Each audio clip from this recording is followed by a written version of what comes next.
सरभोग थाना में मनाया गया राष्ट्रीय एकता दिवस। इस दौरान थाना परिसर में रन फॉर यूनिटी के प्रतीक के रूप में एकता का संदेश भी दिया गया।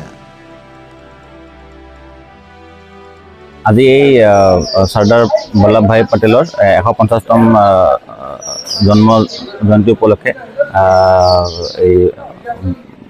सरभोग थाना रान फॉर यूनिटी आयोजन करिছে। मैं असी डांगरियाक धन्यवाद ज्ञापन करिছো और इते JNV स्कूलर छात्र छात्री और विभिन्न NCC दल और आमार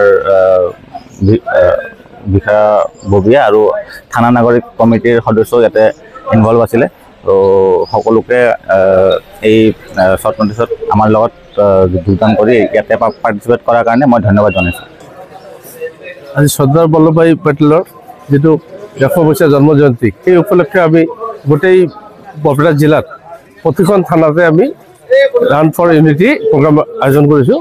সেই হিচাপে আমাৰ যিসকল জিঅ আছে তেওঁলোকে প্ৰতিখন থানাতে আমি ভাগ কৰি লৈছোঁ। মই নিজে আজি সৰ্বক থানাৰ যি ৰান ফৰ ইউনিটিৰ আয়োজন কৰিছোঁ সেই অনুষ্ঠানটোত আজি আমাৰ প্ৰমুখ চাৰ্কেল অফিচাৰ লগতে আমাৰ নাগৰ থানাৰ নাগৰিক কমিটি আৰু আমাৰ সৰ্বকৰ স্থানীয় ৰাইজৰ লগত আমি সমূহীয়াভাৱে এই ৰান ফৰ ইউনিটি প্ৰগ্ৰাম আমি পালন কৰিছোঁ।